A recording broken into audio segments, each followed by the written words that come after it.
insurance industry. Let's review some of the key topics from this section to help you prepare to pass. There are two types of insurance companies, private and government insurers. Anything not owned by the federal or state government is typically considered a commercial or a private insurance company. A company that only sells one line of insurance, for example only health insurance, is known as a monoline insurer. Companies that sell more than one line of insurance are known as multi-line insurers. A domestic insurer is one which has its principal or home office in a state where it is authorized. It is chartered in or formed under the laws of the state where it's authorized. An insurance company which has its home office in Columbus, Ohio, operates as a domestic insurer in the state of Ohio. A foreign insurer is one which is authorized in one state, but its charter or principal office is in another state. For example, an insurance company that is domestic in the state of Ohio is also licensed or authorized in the state of Illinois as a foreign insurer. An alien insurer is one which is authorized in any state within the United States, but its principal office is located outside this country.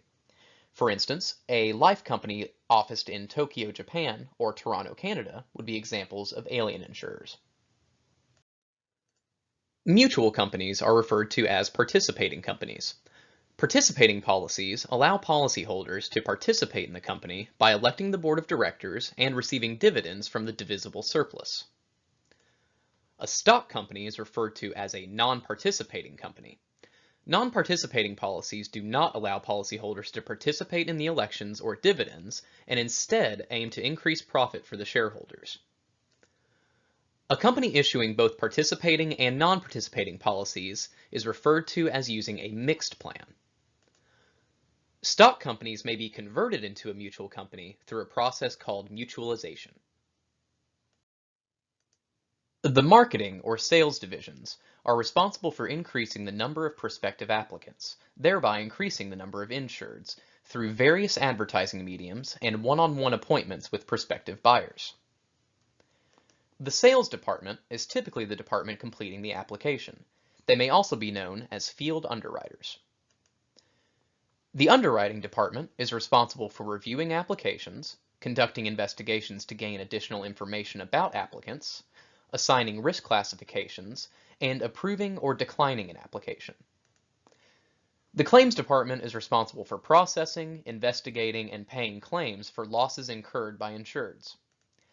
The actuarial department calculates policy rates, reserves, and dividends, and makes other applicable statistical studies and reports focusing on morbidity and mortality tables.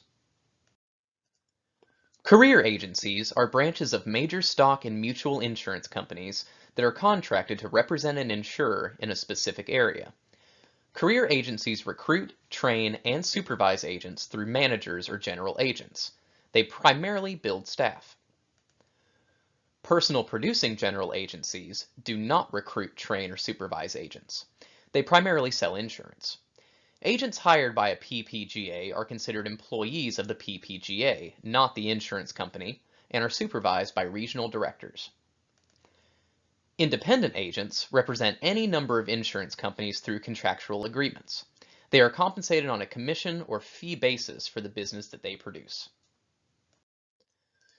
Direct selling and mass marketing methods.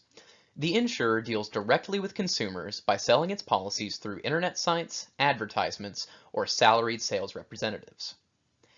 Policies may also be sold through the internet, newspaper, magazine, radio, or television ads. Agent authority is what's given by an insurer to a licensee to transact insurance on their behalf. Express authority is the authority a principal deliberately gives to its agent. It is granted by means of the agent's contract, which is the principal's appointment of the agent to act on its behalf. For example, an agent has the express authority to solicit applications for insurance on behalf of the company. Implied authority is the unwritten authority that is not expressly granted, but which the agent is assumed to have in order to transact the business of the principal. Implied authority is incidental to express authority because not every single detail of an agent's authority can be spelled out in the agent's contract. For example, An agent's contract may not specifically state that he can print business cards that contain the company's name, but the authority to do so is implied.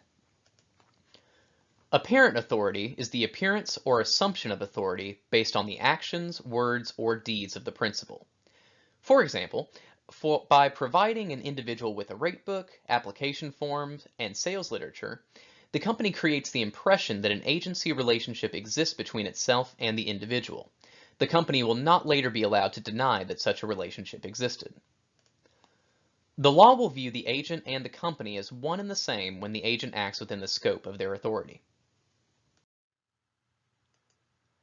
Accident, health, property, and casualty insurance contracts are all contracts of indemnity.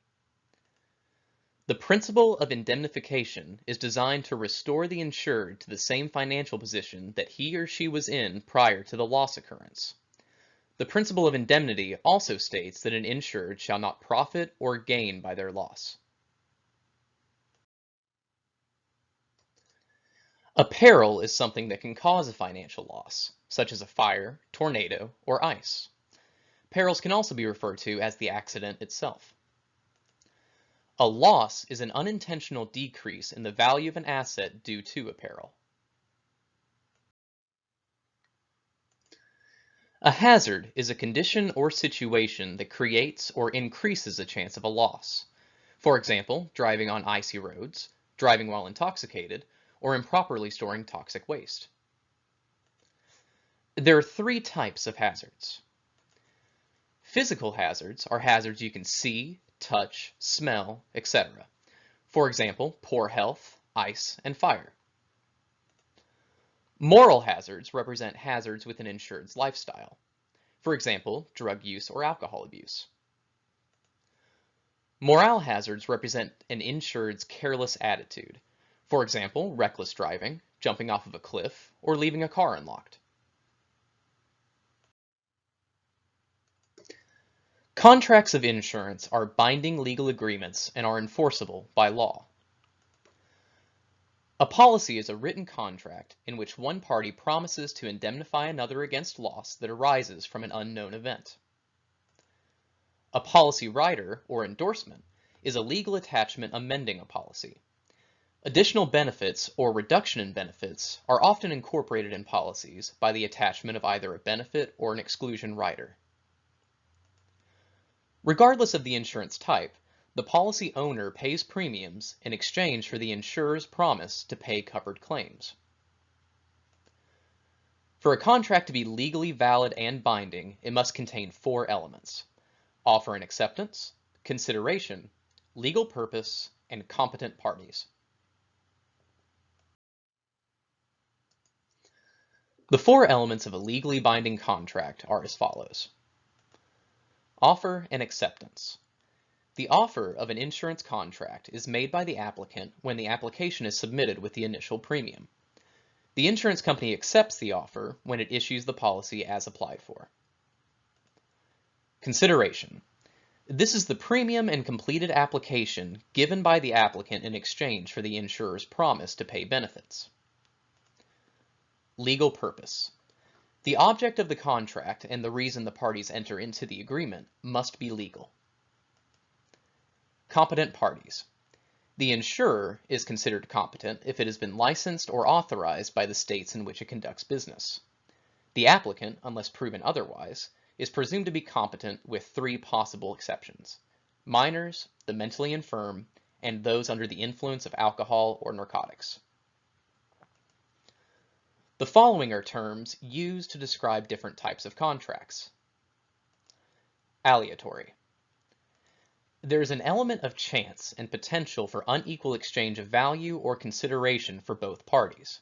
Both insurance and gambling contracts are typically considered this type. Adhesion.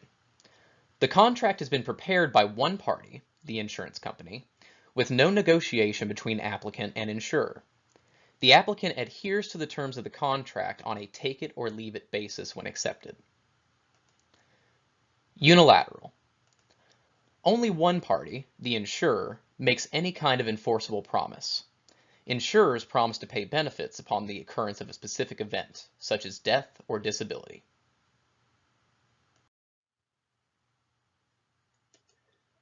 Insurance contracts are based on the concept of utmost good faith. Both the policy owner and the insurer must know all material facts and relevant information. There can be no attempt by either party to conceal, disguise, or deceive. A warranty is a statement made by the applicant that is guaranteed to be true in every respect. This becomes part of the contract and, if found to be untrue, can be grounds for revoking the contract. A representation is a statement made by the applicant that they consider to be true and accurate to the best of the applicant's belief. Unlike warranties, representations are not a part of the contract and need to be true only to the extent that they are material and related to the risk. A false statement made by an applicant that would influence an insurer in determining whether or not to accept the risk is considered a material misrepresentation.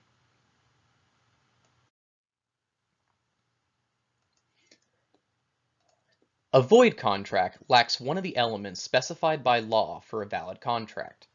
As such, neither party can legally enforce it. An insurer may void an insurance policy if a misrepresentation on the application is proven to be material. A voidable contract is an agreement which, for the reason satisfactory to the court, may be set aside by one of the parties of the contract. A contract is voidable, meaning the insurance company has the right to cancel, if the policy owner stops paying the premiums. This has been a summary of the General Insurance Principles and Concepts chapter. Fully understanding the key topics just discussed is essential as you prepare to pass your state exam.